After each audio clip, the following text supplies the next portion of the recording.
बिस्मिल्लाहिर्रहमानिर्रहीम। अस्सलाम वालेकुम नाज़रीन, फ़िदा आदिल हूँ और आप डेली मैदान देख रहे हैं। सूरत हाल काफ़ी तशवीशनाक हो रही है।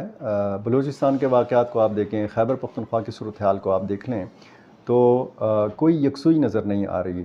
हिकमत अमली बलूचिस्तान में क्या होनी चाहिए और खैबर पख्तूनख्वा में क्या होनी चाहिए, इस हवाले से कोई कुछ भी नहीं जानता। पॉलिसी साज़ों से लेकर सियासी जमातों से लेकर आम आदमी तक किसी को कुछ नहीं पता कि ये सूरत हाल ठीक कैसे होगी। आपको पता है कि जहाँ पर मादनी वसाइल हैं वहाँ पर मिलिटेंसी भी है, शोरश भी है। और जब आप बलूचिस्तान के हवाले से बात करते हैं तो फिर वहाँ पे आपको पता है कि चीन के मफादात हैं। जहाँ अमेरिका ने, अक़वाम मुत्तहिदा ने, मुख्तलिफ़ दीगर ममालिक ने बलूचिस्तान में होने वाले हालिया वाक़यात की मज़म्मत की है, अफ़सोस का इज़हार किया है, वहाँ चीन का जो बयान है वो ख़ासा अहम है। बलूचिस्तान में दहशत गर्दी की मज़म्मत करते हैं, लोगों के तहफ़्फ़ुज़ के लिए पाकिस्तान की भरपूर हिमायत करेंगे, ये चीन का कहना है। इस हवाले से चीन की वज़ारत ख़ारजा के तर्जुमान लिन जियान ने अपनी मामूल की प्रेस कॉन्फ्रेंस में बलूचिस्तान में दहशत गर्दी की शदीद अल्फाज में मज़म्मत करते हुए कहा कि हमने सूबे में दहशत गर्दी की रिपोर्ट्स को देखा है। बलूचिस्तान में दहशत गर्द हमलों की शदीद अल्फाज में मज़म्मत करते हैं। उन्होंने कहा कि हमलों में जानों के ज़िया पर गहरे दुख का इजहार करते हैं। चीन हर किस्म की दहशत गर्दी के ख़िलाफ़ मजबूत खड़ा है और इंसदाद दहशत गर्दी कार्रवाइयों में पाकिस्तान की भरपूर हिमायत जारी रखेंगे। तर्जुमान ने कहा कि समाजी यकजहती और इस्तेहकाम को बरकरार रखने के लिए पाकिस्तान की हिमायत जारी रखेंगे, लोगों के तहफ़्फ़ुज़ के लिए पाकिस्तान की भरपूर हिमायत करेंगे।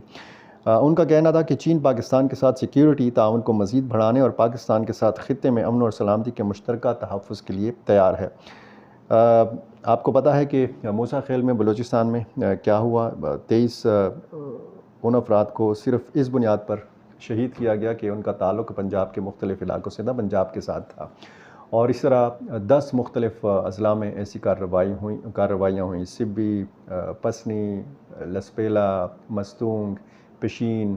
तो ये बहुत सारे इलाके ऐसे थे कि यहाँ पर झड़पें भी हुईं, धमाके भी हुए, टारगेट किलिंग के वाक़यात भी हुए। इस हवाले से आलमी बरादरी ने ख़ासी तशवीश का इज़हार किया है। और 20 अरब रुपए अज़्म इस्तेहकाम के लिए काबीना ने मंजूर किए हैं। वफाकी काबीना ने आज जो ख़ुसूसी इजलास हुआ वज़ीर-ए-आज़म शहबाज शरीफ की क़यादत में, इसमें इंतहाई अहम फ़ैसले किए गए मिलिटेंसी और दहशत गर्दी के हवाले से। और ये कहा गया कि जो बलूचिस्तान में जो लोग पाकिस्तान का झंडा या पाकिस्तान का आइन नहीं मानते, उनके साथ बातचीत की जा सकती है।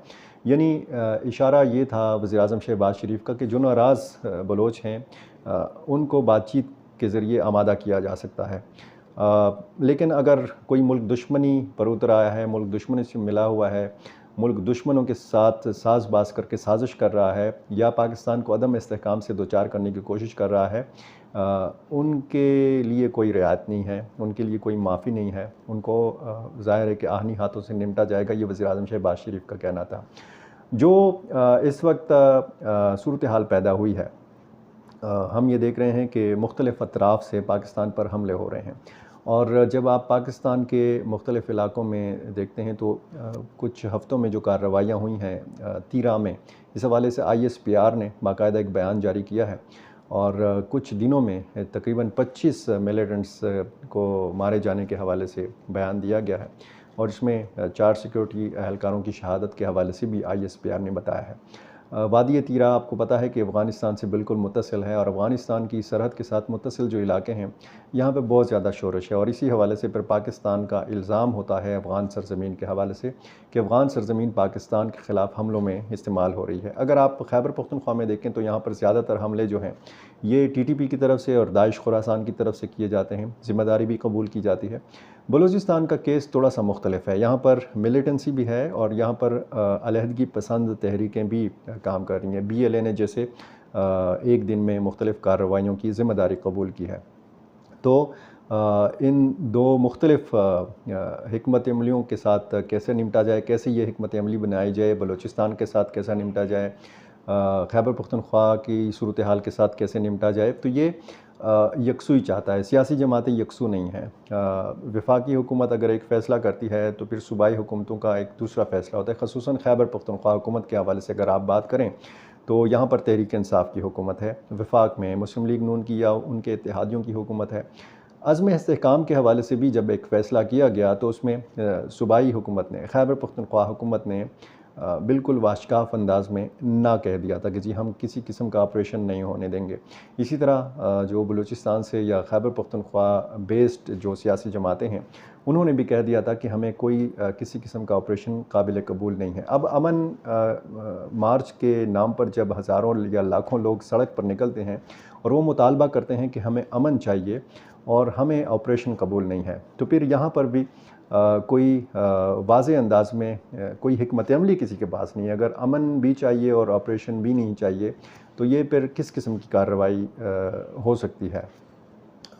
لوگ اصل میں نقل مکانی سے خائف ہیں۔ لوگ نہیں چاہتے کہ سوات، مالاکنڈ، باجوڑ، محمد، وزیرستان، خیبر کی طرح ان کو بھی اپنا گھر بار چھوڑنا پڑے، اپنا کاروبار جو ہے وہ چھوڑنا پڑے اور ان کو خیمہ بستیوں میں زندگی گزارنی پڑے۔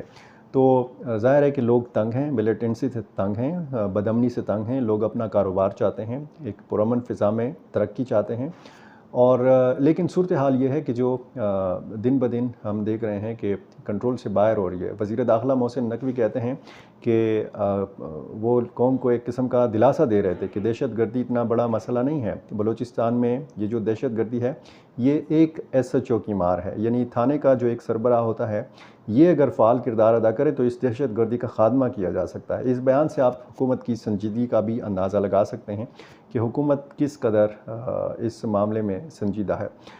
سیاست بھی اپنی جو ہے وہ خوب زوروں پر ہے، تمام سیاسی جماعتیں اپنا سیاسی پوائنٹ سکورنگ کے لیے مصروف عمل ہیں، خصوصاً جب آپ خیبر پختونخوا کے معاملات کو دیکھتے ہیں۔ یہاں پر زیادہ زور جو ہے اس پر دیا جاتا ہے کہ جی جلسہ ہونا چاہیے، اور جلسہ کدھر ہونا چاہیے، جلسہ پھر اگر ہوا ہے تو پھر منسوخ نہیں ہونا چاہیے تھا۔ بہرحال تحریک انصاف کے اندر اختلافات کی بھی خبریں ہیں۔ عاطف خان جو P T I Peshawar region کے صدر تھے ان کو عہدے سے ہٹا دیا گیا ہے وزیر اعلیٰ خیبر پختونخوا علی امین خان گنڈاپور کی سفارش پر، اور اسی طرح ضلع پشاور کے جو صدر تھے ارباب شیر علی MNA ان کو بھی جو ہے فارغ کر دیا گیا ہے۔ ان کی جگہ عاطف خان کی جگہ عاصم خان کو مقرر کیا گیا ہے پشاور ریجن کا صدر، اور عرفان سلیم کو ضلع پشاور کا صدر مقرر کیا گیا۔ ان کے ساتھ شہاب ایڈوکیٹ جو ہیں، جو پچھلے صوبائی اسمبلی الیکشن کے امیدوار بھی تھے، نہیں جیت سکے تھے، تو وہ جنرل سیکرٹری کے طور پر کام کریں گے۔ البتہ پشاور ریجن کے جو جنرل سیکرٹری تھے سابقہ کامران بنگش، ان کو اپنے عہدے پر برقرار رکھا گیا ہے۔ اسی طرح صوبائی کابینہ میں رد و بدل کی خبریں ہیں۔ مشال یوسفزئی کے حوالے سے کہا جا رہا تھا کہ ان کو فارغ کیا جا رہا ہے، لیکن ساتھ میں یہ خبریں بھی گردش کرنے لگیں کہ مشال یوسفزئی کی اڈیالہ جیل میں عمران خان کے ساتھ ملاقات ہوئی ہے اور انہوں نے خود کو بچا لیا ہے، کیونکہ ان کی سفارش بڑی تگڑی ہے، بشرا بی بی کے حوالے سے بڑا نام لیا جاتا ہے۔